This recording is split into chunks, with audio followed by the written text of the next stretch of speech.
"Sir, this lounge isn't for you." The sentence didn't echo. It sliced, clean and deliberate, like it had been practiced, sharpened over time, and delivered without hesitation in a room designed to feel untouchable. The private members' lounge sat on the 42nd floor overlooking downtown Chicago, floor-to-ceiling glass stretching across a skyline worth billions, leather chairs spaced with precision, the soft hum of quiet wealth settling into every corner. Conversations were low, controlled, curated. Until that moment, Julian Cross didn't move. He stood just inside the entrance, one hand resting loosely at his side, the other holding nothing. No briefcase, no branded bag, nothing that announced value in a language the room could recognize. A plain black t-shirt, dark denim, clean sneakers. Intentional. Always intentional. The receptionist, a woman in her early 30s with a polished smile that never reached her eyes, kept her posture rigid as she blocked his path with a subtle shift of her body. "Members only," she added, softer this time, as if volume might disguise the message. Julian's gaze moved past her, slow, observant, taking in the room like he had already memorized it years ago. He didn't respond right away. That silence lingered just long enough to make people notice. A man in a tailored navy suit glanced up from his tablet. A couple seated near the window paused mid-conversation. It wasn't loud, but it was enough. The shift had started. "I'm here for a scheduled meeting," Julian said finally, his voice even, controlled, carrying no urgency, no apology. The receptionist's smile tightened. "I don't see your name on the list." She didn't check. Not yet. That part came later, if it came at all. From across the room, a taller man began walking over, his presence cutting through the quiet with practiced authority. Ethan Cole, senior manager, mid-40s, crisp gray suit, silver watch catching the light, the kind of confidence built on years of being believed without question. He stopped just a few feet from Julian, looked him over once, then again, slower this time, like he was confirming something already decided. "We like to keep this space exclusive," Ethan said, his tone smooth but edged, every word wrapped in policy, but driven by something else entirely. "And we take that seriously." Julian turned his head slightly, meeting his eyes for the first time. Calm. Unreadable. "So do I," he replied. The air changed. Not. Louder. Heavier. Ethan let out a short breath that almost sounded like a laugh. "Then you'll understand why we can't just let anyone walk in." There it was. Not hidden. Not subtle. Clear enough that the room felt it. A few glances turned into stares. Someone shifted in their seat. Someone else leaned back, watching. Julian nodded once, like he'd heard it before. Because he had. Different cities. Different rooms. Same sentence, just dressed differently each time. For a moment, nothing moved. Then Ethan gestured lightly toward the door. "I'm going to have to ask you to step out." Julian didn't move. Not a step. Not a shift. Just stillness, like the floor beneath him belonged to him more than anyone else in that room. And somehow, without raising his voice, without changing his posture, he made the space feel smaller around everyone else. The receptionist glanced at Ethan, uncertain now, just for a second. A flicker. A crack. And Julian, still calm, finally spoke again, each word measured, precise. "Is that your policy?" he asked quietly. "Or your assumption?" Silence followed. Not empty. Charged. Because somewhere beneath the polished surfaces and rehearsed authority, something had just been challenged, not loudly, not aggressively, but in a way that didn't need volume to land. And in that moment, no one in that room realized they weren't watching a man being turned away.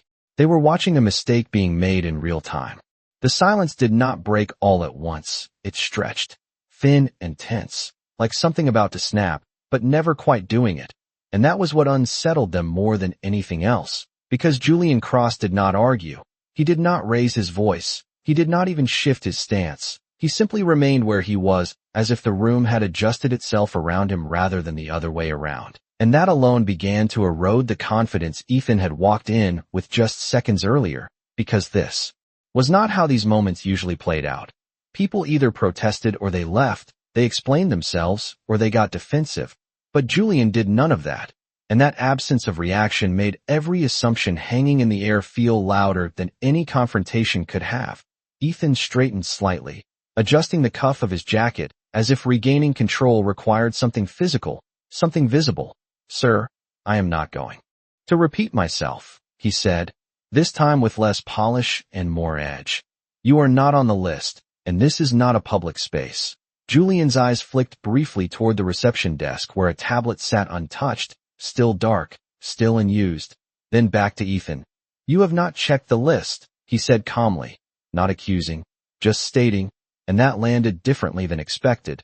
The receptionist hesitated, her hand hovering near the screen now, the first crack in certainty beginning to show, but Ethan caught it, stepping slightly forward, reclaiming the moment before it slipped further. We do not need to check every name that walks through the door, he replied, and there it was again, not policy, not procedure, but assumption dressed as efficiency.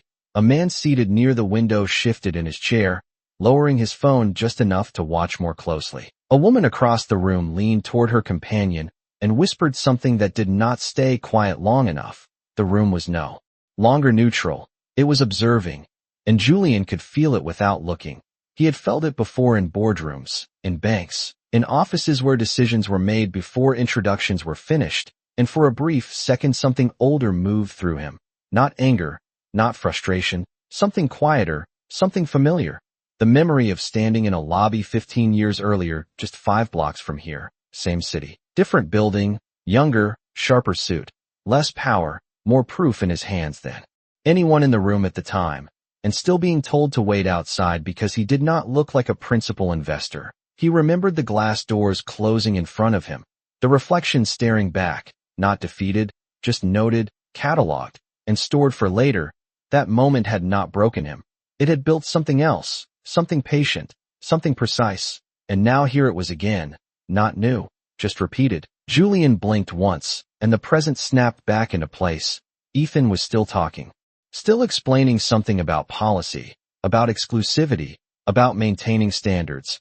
Words that sounded structured but felt hollow the longer they hung in the air. We have clients here who expect a certain environment, Ethan added, his tone sharpening again as if volume could compensate for doubt. Julian tilted his head slightly, not in confusion, but in recognition. And what exactly does that environment look like? He asked. Still calm, still even. And that question did not just land on Ethan, it landed on everyone within earshot. Because now it was no longer about one man at the door, it was about the definition of belonging inside the room itself. The receptionist finally tapped the screen, just once, hesitant, her eyes scanning quickly, too quickly, then pausing, her expression shifting for the briefest moment before she masked it again. Ethan noticed the pause, turned slightly. Is there a problem? He asked. Low enough to keep control, but not low enough to hide concern. She hesitated, then said, there is a cross listed for a 12:05 meeting. The words came out slower than intended, and for the first time since he walked over, Ethan did not immediately respond. He looked back at Julian, really looked this time, as if searching for something he had missed, something that should have been obvious but was not. Julian did not help him, did not fill the silence, did not confirm or deny. He simply held his gaze steady, letting the weight of realization take its time, because the truth, when it finally arrived, always carried more impact when it was discovered, not handed over. And around them the room had gone completely still now, not out of politeness, but anticipation, because something had shifted, something subtle but undeniable, and the certainty that had filled the space minutes ago was beginning to unravel, thread by thread, right in front of them. The shift was no longer subtle now. It was visible, measurable in the way people stopped pretending not to watch, in the way conversations that once filled the room had completely dissolved into silence, and in the way Ethan Cole stood there for a fraction too long without speaking, caught between the version of the situation he believed in and the one beginning to form in front of him. The receptionist kept her eyes on the screen, but her posture had changed, no longer blocking, no longer certain, just waiting, and that waiting spread through the room like a signal. Julian Cross remained exactly where he was, not a step forward, not a step back, his presence steady, almost anchored, as if time itself had slowed around him while everyone else struggled to catch up. Ethan finally cleared his throat, a small sound but loud enough in the silence. That does not mean anything, he said, though the conviction was thinner now, stretched. We have multiple cross entries in the system. The explanation came quickly, too quickly, like something assembled on the spot. Julian's expression did not change, but there was a flicker in his eyes, not amusement, not frustration, something closer to recognition, because this was the moment where people either corrected themselves or doubled down. And Ethan had chosen. Then verify the full name, Julian said. Still calm, still measured, each word placed exactly where it needed to be. The receptionist hesitated again, her fingers hovering over the screen before she finally tapped, this time slower, deliberate, her eyes scanning line by line until they stopped, and when they did, she did not speak right away. She looked up first, directly at Ethan, and that look said more than any confirmation could have. It says, Julian Cross, she began, her voice quieter now, stripped of its earlier certainty. Executive-level access. The words landed softly, but the effect was immediate, like a ripple through still water. A man near the back leaned forward. Another guest set his drink down without realizing it. The room was no longer just watching. It was recalculating.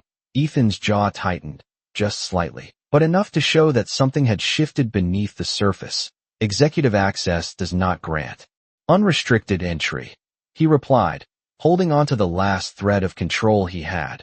But even as he said it, it sounded weaker, less defined, because the structure he had been relying on was starting to contradict him. Julian let the silence breathe again, let the weight of those words settle into the room before responding. You are right, he said evenly, and for a moment Ethan seemed to regain ground, just a fraction, until Julian continued. It does not grant it, he added. It confirms it. And that distinction, quiet as it was, landed harder than anything raised in volume. Because now the conversation was no longer about permission, it was about authority, the kind that did not need to announce itself, the kind that simply existed. The receptionist stepped back slightly from the desk, not told to, not instructed, just instinct. And that movement did not go unnoticed. A young staff member standing near the bar area shifted his stance as well, eyes moving between Julian and Ethan.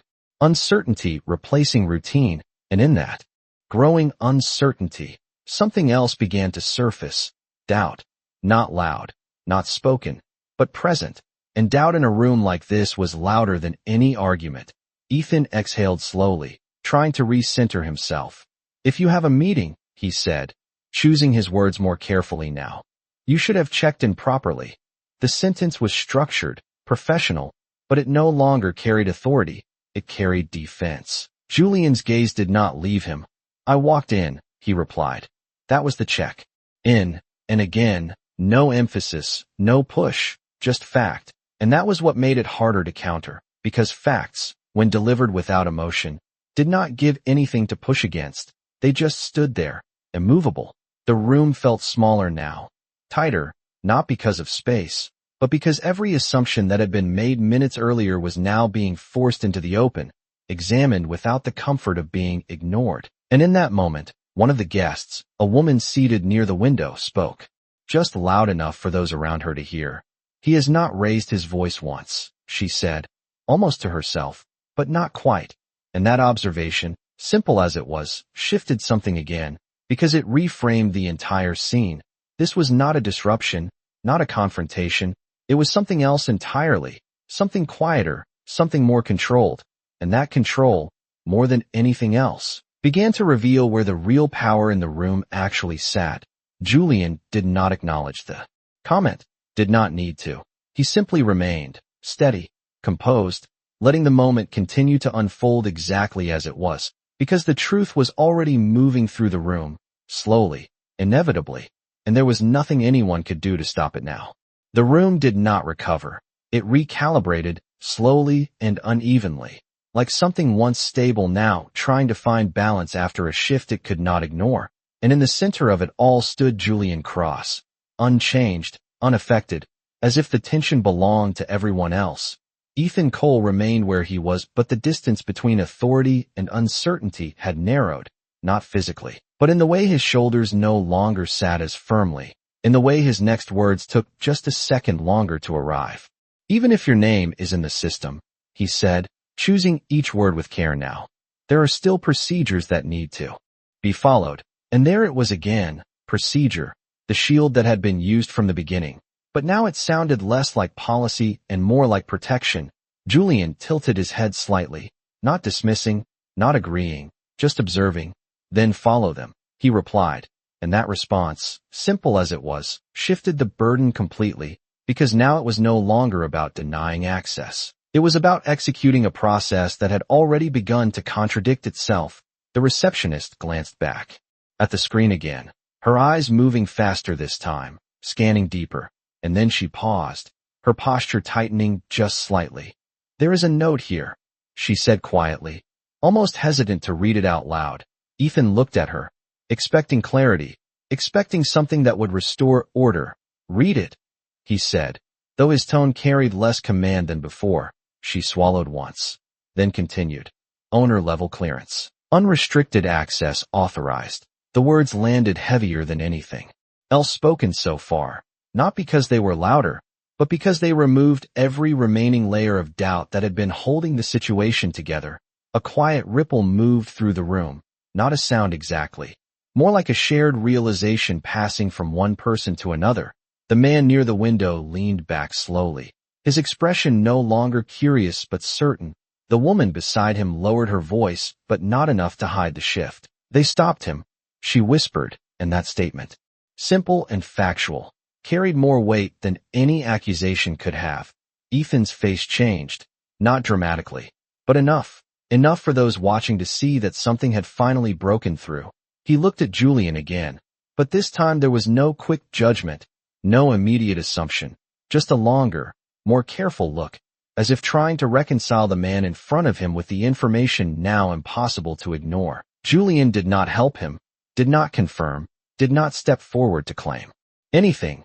He simply stood there, letting the truth exist on its own, because the power in that moment did not come from declaring it.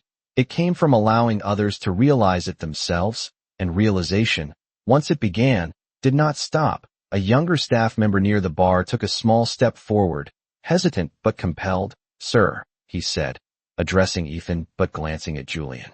"We should probably escalate this to executive support." The suggestion was careful, respectful, but it carried a shift in allegiance, subtle but undeniable. Ethan did not respond immediately, and that hesitation was louder than any refusal could have been, because now even the structure around him was beginning to move without him.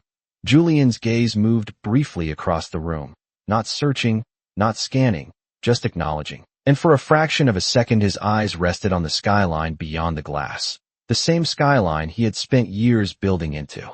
Something more than just steel and light. And in that brief moment, another memory surfaced, quieter this time, not sharp like before, but steady. The first deal he closed in this city, sitting across from a table of men who had underestimated him until the final signature was placed. The silence that followed then had felt just like this, not tense, not uncertain, but heavy with recognition. Recognition of what had been overlooked, and now here it was again, not in a boardroom, but in a space that had tried to define itself by who it allowed in. Julian's eyes returned to Ethan, steady, unchanged. "You said you take this space seriously," he said, his voice still even, still controlled. "So do I." And that repetition, the same words from earlier, now carried an entirely different weight, because now the meaning behind them had been revealed, not through explanation, but through exposure. Ethan exhaled slowly, the kind of breath that comes when certainty has nowhere left to stand. "If there has been a misunderstanding," he began, but the sentence did not finish the way he intended, because even as he spoke it, he knew it was no longer accurate. This was not a misunderstanding, it was a decision, and now that decision was visible to everyone in the room, and that visibility was what made it irreversible. Julian did not interrupt, did not correct him. He simply let the words hang there, unfinished, because sometimes the most powerful response was allowing someone to hear themselves, and in that moment, the entire room understood something that had not been spoken out loud. This was never about a list, or a process, or a procedure. It was about who was believed and who was not. And now, that belief had been proven wrong in front of everyone. No one spoke right away, not because there was nothing left to say, but because everything that needed to be understood had already begun to settle into place. And that kind of silence did not invite interruption. It demanded reflection. Ethan Cole stood there with the weight of it pressing in from every direction. Not loud, not aggressive, but undeniable. The kind of pressure that came when a room no longer supported you the way it did moments before. And for the first time since he walked over, he did not look like the one controlling the situation. He looked like someone trying to keep up with it. "We can correct this," he said finally, his voice lower now, stripped of the edge it once carried. But even that attempt at recovery felt incomplete, because correction implied accident, and nothing about the last several minutes had been accidental. Julian Cross watched him without expression, not cold, not detached, just present, fully aware of what was unfolding and in no rush to interfere with it, because this was the part most people try to skip. The moment where the truth settled in fully, where it could not be redirected or explained away. "You already made the decision," Julian said quietly, and that statement did not accuse. It clarified. It placed the responsibility exactly where it belonged without raising its voice, and that made it harder to argue against. Ethan opened his mouth as if to respond, then stopped, because there was nothing to correct in that statement. The receptionist stood still behind the desk now, no longer typing, no longer searching, just watching, her earlier certainty replaced with something closer to awareness. The younger staff member who had spoken before shifted his weight again, no longer unsure of what needed to happen next, just unsure of who would say it out loud first. And around them, the guests were no longer pretending this was routine. They were witnesses now, not passive, not distracted, but present. And that presence mattered, because it meant the moment could not be contained, could not be reshaped once it passed. Julian took a small step forward, not toward confrontation, not toward control, just forward enough to close the distance that had been created for him. And that movement alone carried more authority than any raised voice could have. "You said you protect the environment here," he continued, his tone steady, consistent. "But what you protected was an assumption." The words landed clean, precise, not rushed, not forced. And as they settled into the room, no one moved to interrupt them, because they did not feel like part of an argument. They felt like part of a conclusion. Ethan's posture shifted again, the confidence that once defined it now replaced with something more careful, more aware. "That was not the intention," he replied. But even as he said it, it sounded like something said out of habit rather than belief. Julian's gaze held steady. "Intention does not change impact," he said, and that line, simple and direct, carried the kind of weight that did not need repetition, because everyone in the room understood it immediately. A man seated near the center of the lounge nodded once, almost unconsciously, as if the statement aligned with something he had been thinking but had not said, and that silent agreement spread, not spoken, but visible. Ethan glanced briefly around the room, just for a moment, and in that glance he saw it, the shift, the lack of support, the absence of certainty. And that was the moment it became clear, not just to him, but to everyone watching, that the balance of the room had changed completely. Julian did not look around, did not seek validation from anyone else. He did not need it, because the truth did not depend on agreement. It depended on recognition, and recognition had already begun. "What happens next," Julian said, his voice calm but final, "is not about access," he added, pausing just long enough for the words to settle. "It is about accountability." And that word landed differently than anything before it, because it moved the moment forward, away from misunderstanding, away from explanation, into something more permanent, something that could not be undone with a simple correction. The receptionist straightened slightly, not out of formality, but out of instinct, as if preparing for something official, something that carried weight beyond the room itself. The younger staff member took a step closer to the desk, ready now, no longer hesitant, and Ethan, standing in the center of it all, understood what was coming before it was said, not because anyone had announced it, but because the direction of the moment had become impossible to ignore. And Julian Cross, still calm, still composed, had not raised his voice once, had not demanded anything, had not needed to, because everything that needed to change had already begun to move. The word accountability did not fade when it was spoken. It settled, deep and immovable, like something the room had been avoiding until that exact moment. And once it landed, Everything else began to align around it. The receptionist straightened fully now, no longer uncertain, her role shifting from gatekeeper to participant in something larger than a routine check-in. Her voice, when it came, was careful but clear. "Sir, would you like me to notify executive support?" she asked, not to Ethan, but to Julian, and that shift in direction was subtle yet undeniable, because it revealed who the room now recognized as the center of authority. Ethan heard it. Everyone did. And for a brief second he closed his eyes, not fully, just enough to gather himself, to process the fact that control had already moved past him without permission. Julian did not respond immediately. He let the question exist for a moment, allowed the room to feel the transition before he answered. "Yes," he said simply. And that single word carried more finality than any explanation could have. The receptionist nodded once and turned to the system, her fingers moving with a precision that had not been there earlier, because now she was not guessing. She was executing. A quiet notification tone sounded from the desk, soft but distinct, like the beginning of something official, something documented. The younger staff member stepped closer beside her, no longer observing but assisting, his earlier hesitation gone, replaced with a sense of clarity about where he stood in this moment. Ethan remained still, but the stillness was different now, no longer composed, but contained, like someone aware that any movement might confirm what was already unfolding. Julian's gaze shifted briefly across the room again, not searching, not seeking approval, just acknowledging the witnesses who had become part of the moment.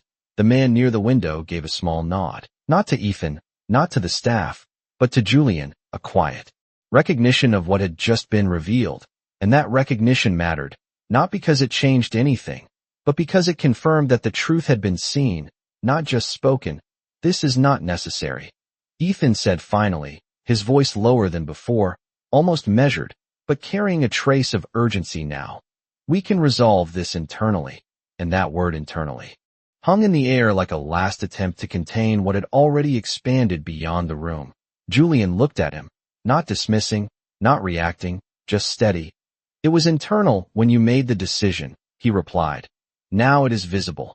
And that distinction drew a clear line, one that could not be stepped back over, because visibility changed everything.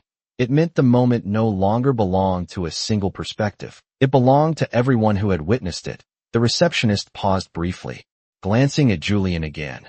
"Executive team has been notified," she said, her tone respectful but firm, and as those words settled, the atmosphere shifted once more, not tense, not uncertain, but expectant, because now the next phase had begun, not driven by assumption, not guided by bias, but by process that could not be ignored or reshaped.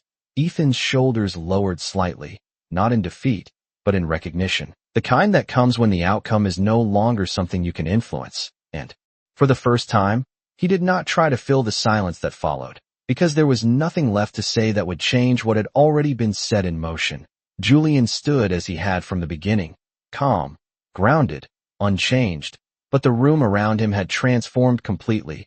What had started as quiet exclusion had become something else entirely, something measured, something undeniable, and in that transformation, the true structure of the space had been revealed, not through announcement, not through force, but through the simple act of allowing the truth to surface and remain, uninterrupted, undeniable. And now, as the faint sound of movement approached from beyond the lounge, the kind that signaled arrival, not interruption, everyone in the room understood that what came next would not be about who belonged there. That question had already been answered. It would be about what happens when the wrong decision meets the right authority, and Julian Cross, without ever raising his voice, had already made that answer inevitable. The sound reached them before the people did, not loud, not disruptive, but distinct enough to shift every eye toward the entrance of the lounge, a subtle change in rhythm as polished shoes crossed marble just outside the glass doors, and in a space where silence had already taken control, even that faint movement carried weight.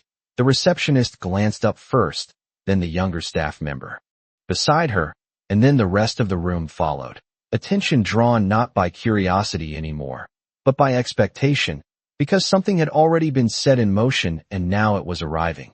The doors opened smoothly, almost quietly, and two individuals stepped in, both dressed in the kind of understated precision that did not need to announce importance. It was recognized the moment they entered, one of them. A woman in her early 40s with a calm but focused expression walked slightly ahead. Her posture straight, her pace measured, her eyes scanning the room not for confusion, but for confirmation.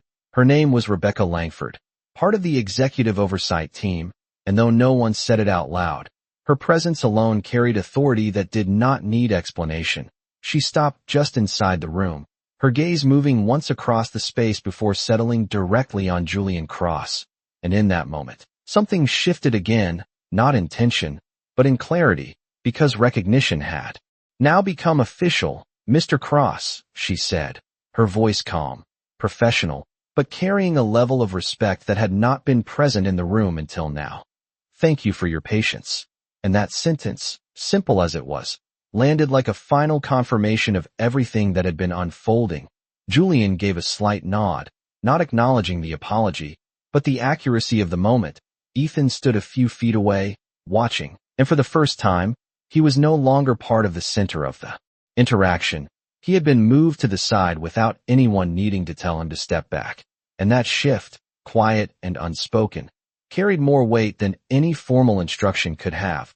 Rebecca turned slightly, her attention now including the staff. "We received the escalation," she continued, her tone still even, still controlled, but now layered with something firmer, something procedural. "And we are going to review exactly what occurred here."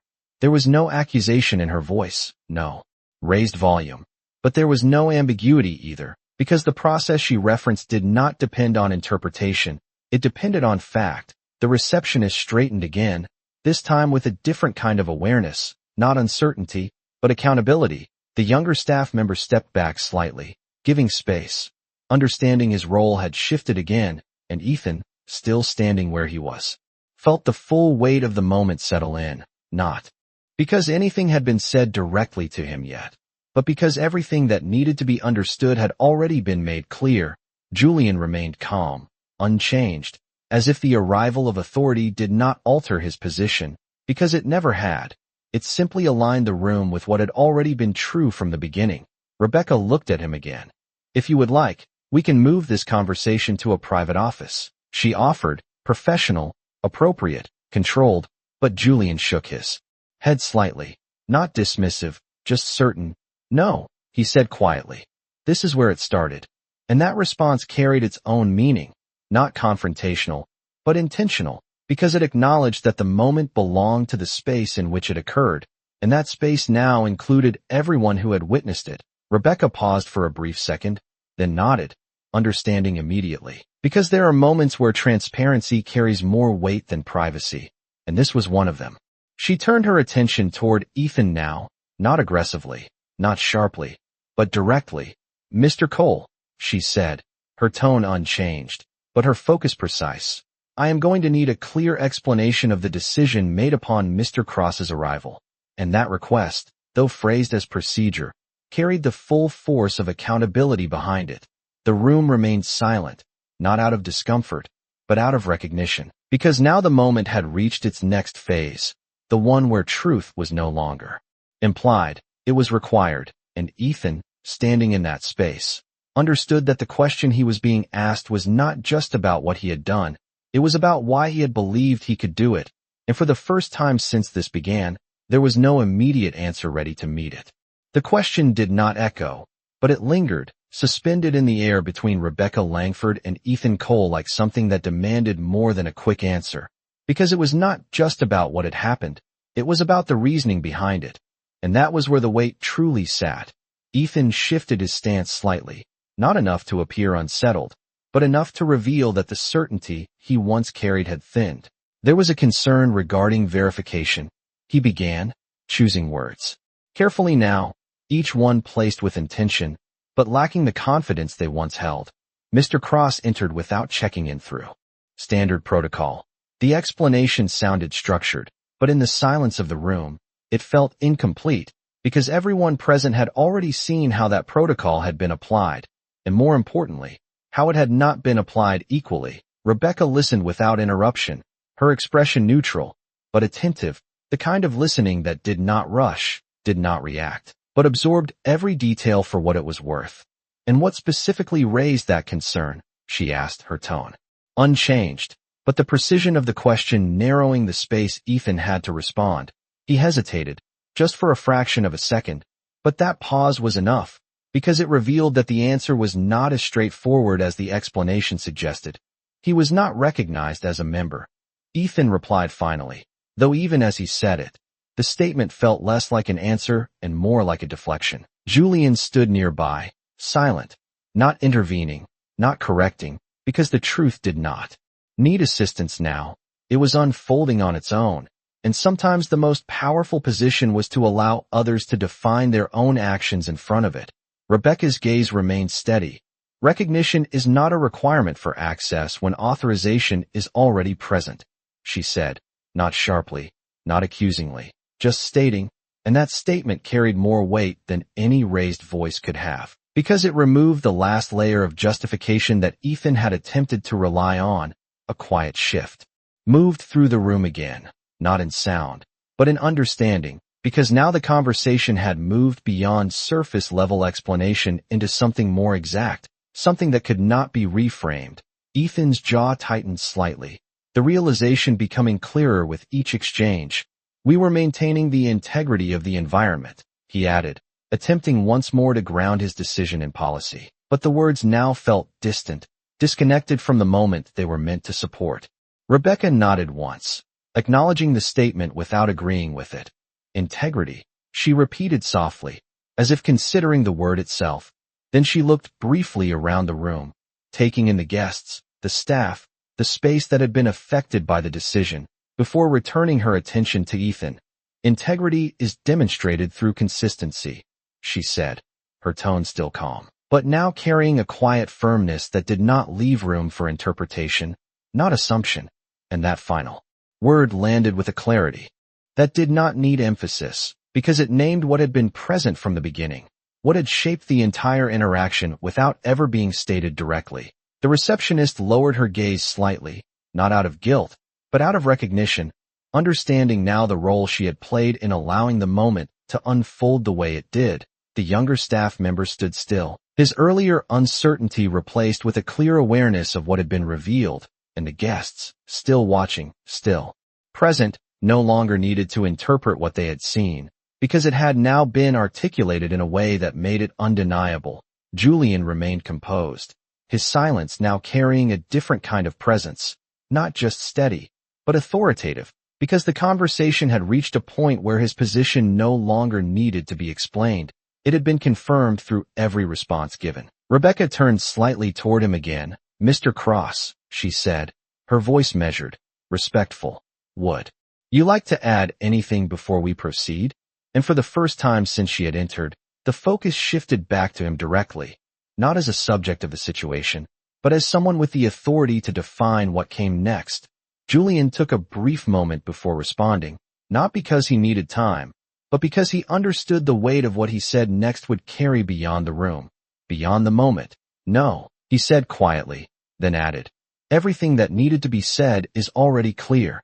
And that response, simple as it was, closed the space for further interpretation, because it confirmed that the truth did not need reinforcement, it only needed acknowledgement. Rebecca nodded once, understanding immediately, then turned back to Ethan, and in that shift, the direction of the moment became fully defined, not uncertain, not negotiable, but structured, moving forward with a clarity that had been missing at the beginning. And now, as the room remained still, not tense, but resolved, it was clear that what came next would not be about explanation, it would be about consequence. The word consequence did not need to be repeated for it to take hold. It was already understood, already present in the way the room had shifted from observation to quiet anticipation. Rebecca Langford stood with the same composed posture, but there was a subtle change now, not in her tone, but in her intent, the kind that signaled movement from assessment to action. "We are going to document this interaction in full," she said, her voice calm, precise, each word placed with clarity, including the decision points and the language used. And that statement carried more than procedure, it carried permanence. because documentation meant this moment would not fade into memory or be reshaped later. It would exist exactly as it happened. Ethan Cole nodded once, slowly, not in agreement, but in acknowledgement. Because at this stage, acknowledgement was all that remained. The structure around him had shifted beyond influence. The younger staff member stepped forward slightly, ready to assist, his earlier uncertainty replaced with a sense of responsibility. The receptionist remained still, attentive, aware that her role now extended beyond the desk in front of her. Julian Cross did not move, did not speak, but his presence continued to define the center of the room, not through force, not through volume, but through the clarity that had formed around him. Rebecca continued, "Mr. Cole, I am placing you on immediate administrative review pending formal evaluation." The words were delivered without hesitation, without escalation, but they carried a weight that did not need to be emphasized, because administrative review was not a suggestion. It was a shift in status, one that removed authority and replaced it with scrutiny. Ethan's posture changed again, not dramatically, but enough, the kind of change that comes when the role you have been standing in is no longer yours to hold. He exhaled slowly. "Understood," he said, and that single word, quiet as it was, marked the point where resistance ended and acceptance began. The room remained silent, not out of tension, but out of recognition, because what was happening was not unexpected anymore. It was the natural result of everything that had led up to it. Rebecca turned slightly toward the receptionist. "Please ensure all internal logs from the past 30 minutes are preserved," she instructed, her tone consistent, controlled, including access records and communication timestamps. The receptionist nodded immediately, her hands already moving across the system with a focus that had not been present earlier, because now there was no uncertainty about what needed to be done. Julian's gaze shifted briefly toward the skyline again, the city stretching out beyond the glass, steady, unchanged, a reminder that moments like this did not exist in isolation. They were part of something larger, something that extended beyond a single room, a single decision. And for a brief second, another memory surfaced, not sharp, not heavy, but clear, the first time he had sat in a position where he could influence outcomes like this, where decisions were not just experienced, but shaped. And he remembered the promise he made then, not out loud, not for anyone else, but for himself, that if the moment ever came, he would not ignore it, he would not minimize it, he would let it be seen for what it was. And now, standing here, that promise had been kept without needing to be spoken. Rebecca looked back at him. "Mr. Cross, we will follow up with a formal report and recommended actions," she said, her voice respectful, measured. "But if there is anything you would like addressed immediately, you have full discretion to request it." And that statement carried acknowledgement, not just of his position, but of his authority to define the outcome. Julian considered the words for a brief moment, not because he needed to decide, but because he understood the weight of immediate action versus lasting impact. Then he spoke, his voice steady, unchanged. "No immediate requests," he said, then added, "Just make sure this does not repeat." And that sentence, simple as it was, carried more weight than any demand could have, because it shifted the focus from punishment to prevention, from reaction to responsibility. Rebecca nodded once, understanding fully.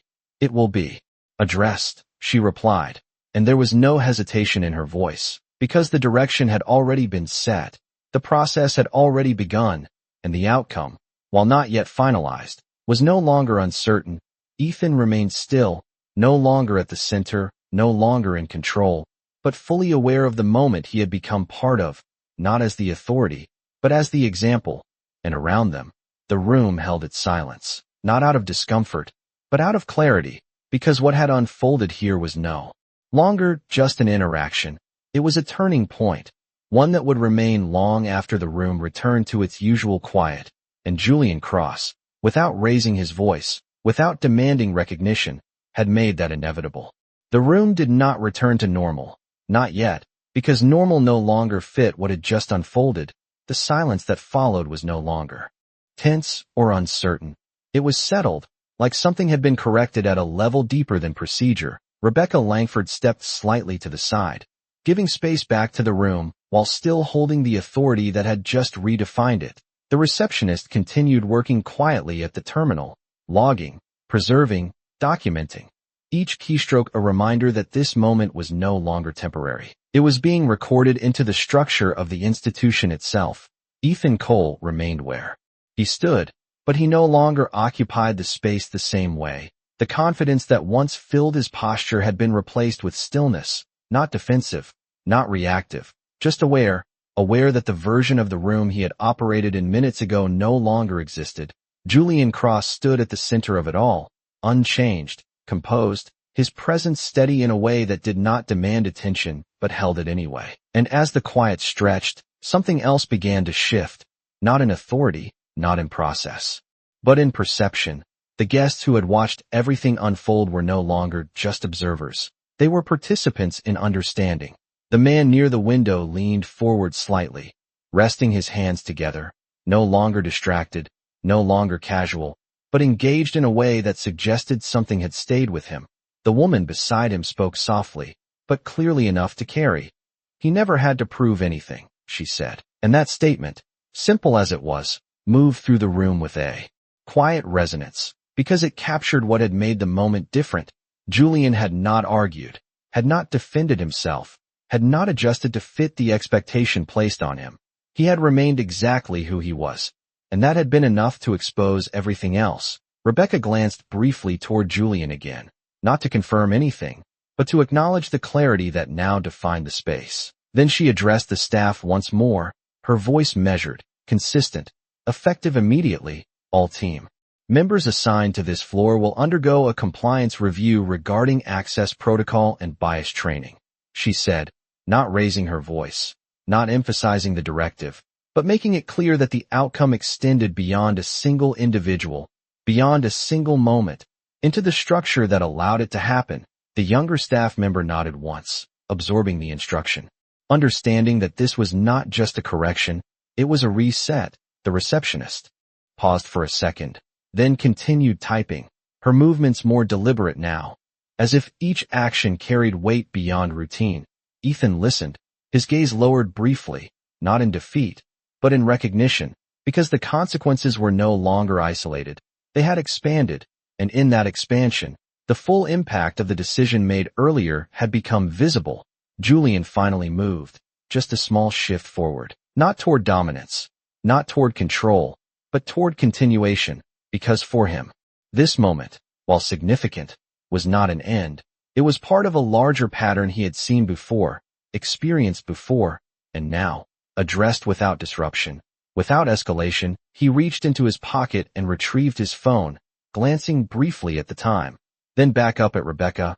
"I have a meeting scheduled," he said, his tone unchanged, calm, direct, as if the entire sequence of events had not altered his purpose. And that, more than anything, reinforced the balance of the moment, because it showed that his presence here was never about proving anything. It was about proceeding. Rebecca nodded immediately. "Of course," she replied, then gestured toward the interior hallway. "Your meeting room is prepared." And that simple acknowledgement restored the function of the space, not as it was before, but as it should have been, aligned with the truth that had now been fully recognized. Julian gave a slight nod and began to walk, not hurried, not delayed, just steady. And as he moved through the lounge, no one stepped in his way, no one questioned, no one hesitated. The path was clear, not because it had been cleared for him, but because it had always belonged to him. And now, finally, everyone understood that. The man near the window watched him pass, then leaned back slowly, exhaling, as if releasing something he had been holding without realizing it. The woman beside him shook her head slightly, not in disbelief, but in reflection, and as Julian reached the hallway and disappeared from view, the room remained still for just a moment longer, not because it did not know what to do next, but because it understood that something had changed, something that would not be undone by time or routine, something that would remain long after the conversations resumed and the chairs were filled again. And in that quiet, one truth stood clearer than anything else. It was never about whether he belonged there. It was about whether they were willing to see it. The hallway absorbed Julian Cross without ceremony. the glass doors closing behind him as if the moment he left behind belonged to a different version of the room entirely. But inside the lounge, nothing returned to what it had been, not immediately, because the shift that had taken place was not something that could be undone by simply resuming conversation. It lingered, subtle but present, in the way people sat a little straighter, in the way voices, when they did return, carried a different tone, more aware, more measured. Rebecca Langford remained near the center, her posture still composed, but her attention now directed toward the staff, not as observers, but as individuals accountable for what had just occurred. "This is not just about one interaction," she said, her voice calm, controlled, but carrying a clarity that left no room for misinterpretation. "This is about the pattern that allowed it to happen." And that word, pattern, settled into the space with a quiet weight, because it suggested something larger than a single decision, something that extended beyond the moment they had just witnessed. The receptionist lowered her hands from the terminal, not because her task was complete, but because she understood the importance of what was being said. The younger staff member stood still beside her, attentive, his earlier uncertainty replaced with a focused awareness. Ethan Cole remained where he was, but now there was no attempt to reclaim position, no effort to reassert control, only a stillness that came from understanding the full scope of what had unfolded. Rebecca turned slightly toward him, not with confrontation, but with precision. "This review will not be limited to documentation," she continued. "It will include evaluation of judgment, consistency, and adherence to standards that are meant to apply equally." Each word was deliberate, structured, and in that structure was a clear message that what had been exposed here was not just an error, but a failure to uphold the very principles the space claimed to represent. Ethan nodded once, slowly, the acknowledgement no longer reluctant, but necessary, because the room no longer allowed for anything less. A guest near the center of the lounge spoke quietly, not addressing anyone directly, but loud enough to be heard. "It was never about the rules," he said, almost to himself. "It was about who those rules were applied to." And that observation, simple and unforced, moved through the room with a clarity that echoed what had already been revealed. Rebecca glanced briefly in his direction, not to respond, but to acknowledge the accuracy of what had been said, because sometimes the most important confirmations did not come from authority. They came from recognition. The receptionist looked down for a moment, then back up.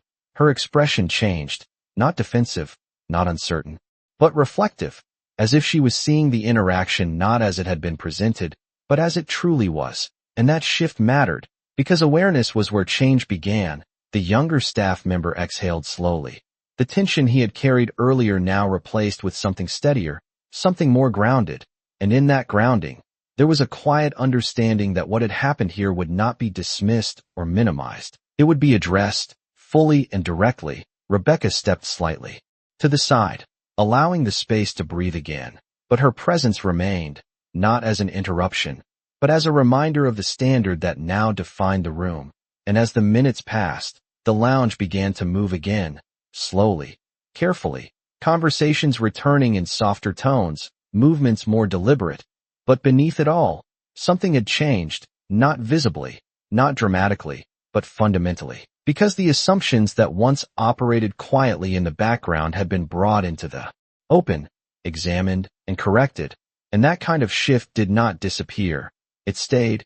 It reshaped the way the space functioned moving forward, and somewhere beyond the glass. In a meeting room prepared long before this moment began, Julian Cross sat exactly where he was supposed to be, not because the room had allowed it, but because it had always been his place to begin with. And the truth of that, now seen and understood, carried far more weight than anything that had been said at the door.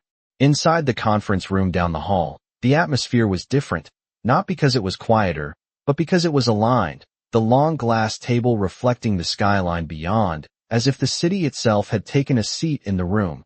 Julian Cross sat at the head, not out of formality, but because that was where he had always belonged. A tablet rested in front of him, untouched for the moment, his attention steady, present. The kind of focus that did not scatter even after disruption. Across from him, two senior partners exchanged brief glances, not out of confusion, but out of recognition, because word had already begun to travel. not through announcement, but through the subtle network of awareness that moved faster than any formal report. "We heard there was a situation," one of them said carefully, his tone respectful, not probing, just acknowledging what could not be ignored. Julian looked at him, calm as ever. "There was clarity," he replied, and that choice of words shifted the meaning immediately, because it removed any sense of chaos or conflict and replaced it with something deliberate, something resolved. The partner nodded slowly, understanding that whatever had happened was not something that required further explanation in this moment, because Julian's presence alone carried the outcome with it.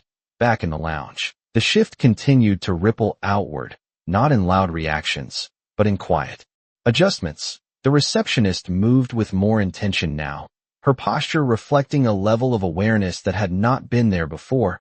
Each guest she greeted was met with the same tone, the same attention, the same standard, not as correction, but as alignment. The younger staff member stood nearby, observing, absorbing, understanding that what had just unfolded was not just a moment to remember, but a standard to carry forward. Rebecca Langford remained composed, her role not finished, but transitioned, the review process already underway, not as punishment, but as structure, as reinforcement of what the space was meant to represent. Ethan Cole had stepped aside, not directed, not instructed, but moved by the realization that the role he once held in that room had changed. His expression was no longer defensive, no longer searching for justification. It was reflective, as if for the first time he was seeing the moment not from his position, but from its impact. And that shift, though quiet, was significant, because it marked the difference between correction and understanding. A guest near the entrance spoke softly to another. "It was not loud," he said, "but it said everything." And that observation lingered, because it captured what made the moment different. It was not defined by confrontation, but by contrast, by the clear difference between assumption and truth, by the space between what was expected and what was real. And as time moved forward, the lounge began to settle, not back into what it was, but into something more aware, more consistent, more aligned with the principles it claimed to uphold. And beyond the walls, in a room where decisions were made and direction was set, Julian Cross finally reached for his tablet, opening it with a calm precision, his meeting continuing as if it had never been interrupted, because in his world, moments like the one that had just passed were not detours. They were confirmations of why he moved the way he did, why he remained steady when others reacted, why he allowed truth to surface rather than forcing it into view. And as the discussion resumed around him, numbers, projections, strategies filling the air, there was no trace of what had happened in his demeanor, no lingering tension, no need to revisit it, because for him, the outcome had never been in question. It had simply needed to be revealed. And now that it had been, the only thing left to do was move forward, exactly as he always had, with clarity, with control, and with a presence that did not ask to be recognized, but could no longer be ignored. The meeting concluded without ceremony, not because it lacked importance, but because its importance had already been established long before anyone stood to leave. The final documents were reviewed, the last points aligned, and as the others gathered their materials and stepped out one by one, Julian Cross remained seated for just a moment longer, his gaze drifting briefly toward the skyline beyond the glass, the city stretching out in layers of steel and light, unchanged by what had happened, just floors below, and yet, in a way, shaped by it, because moments like that did not announce themselves to the world. They existed quietly, but their impact moved through systems, through people, through decisions that would ripple outward long after the room had emptied. He stood slowly, not in haste, not delayed, just precise.